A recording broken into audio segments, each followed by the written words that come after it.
Il faut remonter dans l'Antiquité pour trouver le premier dispositif s'apparentant à un attelage. À cette époque, le cheval est déjà utilisé comme outil de traction grâce au travois. Le travois se compose de deux perches en bois attachées parallèlement ou en croisée. Une extrémité est fixée par des lanières de cuir au cou du cheval, tandis que l'autre traîne au sol. Sur ces perches est attaché le chargement à l'aide de cordes. Le travois est instable et peu pratique, et ne peut déplacer que des objets peu encombrants. L'invention de la roue, en Mésopotamie aux alentours de 3100 avant Jésus-Christ, révolutionne la traction.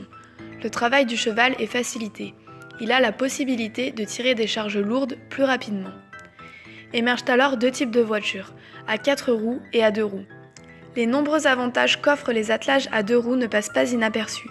Maniabilité et rapidité en font des armes de guerre sans précédent. À partir de 2000 avant Jésus-Christ, elle est indispensable à toute bataille. On en retrouve aux 4 coins du globe.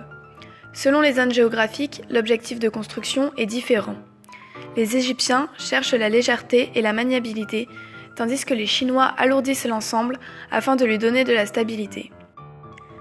Les chevaux sont choisis selon des critères de rapidité, mais également de taille. Ils doivent avoir de grandes foulées et un équilibre porté sur l'arrière-main pour plus de puissance. Le char est tiré par 2 chevaux, biges, ou 4 chevaux, quadriges, placés de front. Il est relié aux chevaux grâce à un joug en bois reposant sur leur garrot, le timon.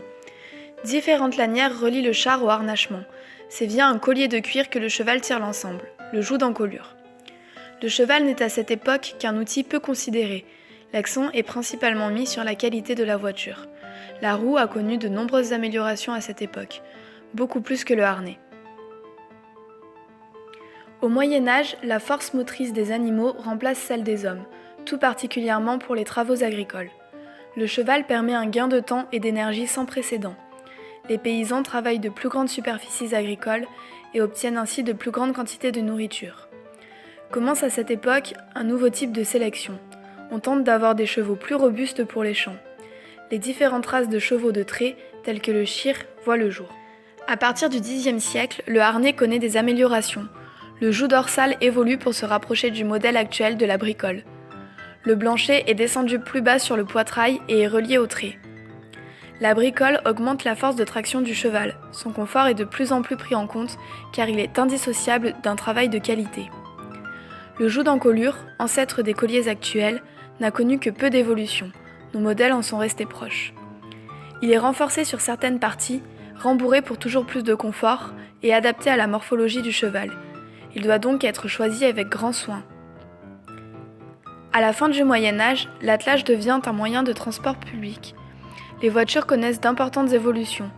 Plus grandes et plus confortables, elles sont équipées de suspensions qui apportent sûreté et sécurité de conduite. Ces moyens de transport public deviennent privés au fil des siècles.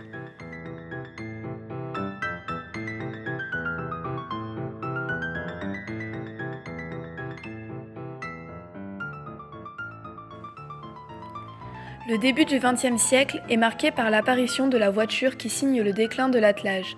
Savoir-faire, équipements et animaux disparaissent dans l'oubli, faute d'utilité.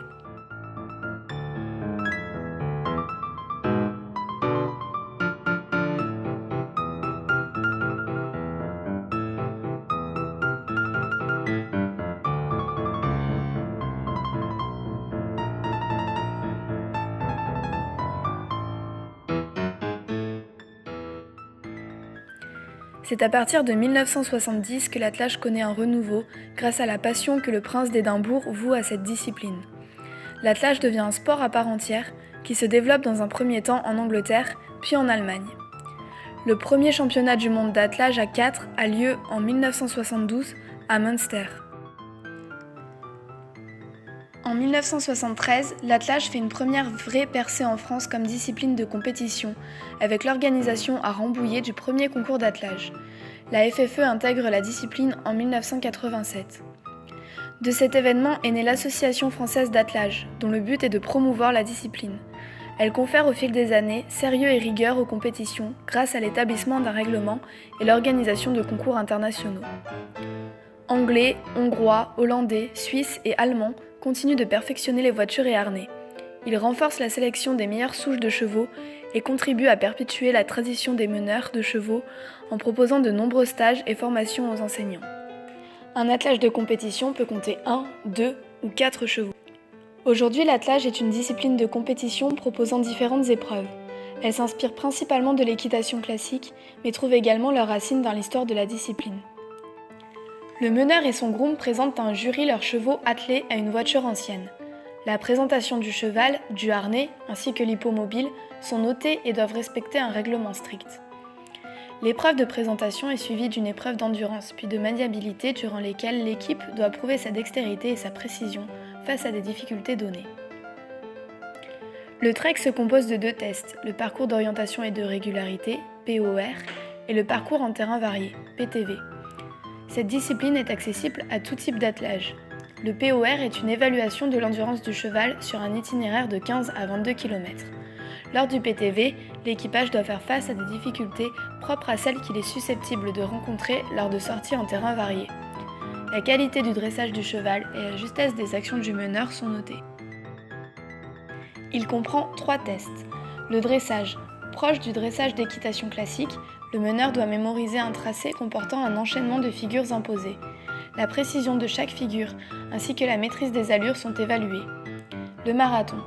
Ce parcours en terrain varié est souvent considéré comme l'équivalent en attelage de l'épreuve de cross du CCE.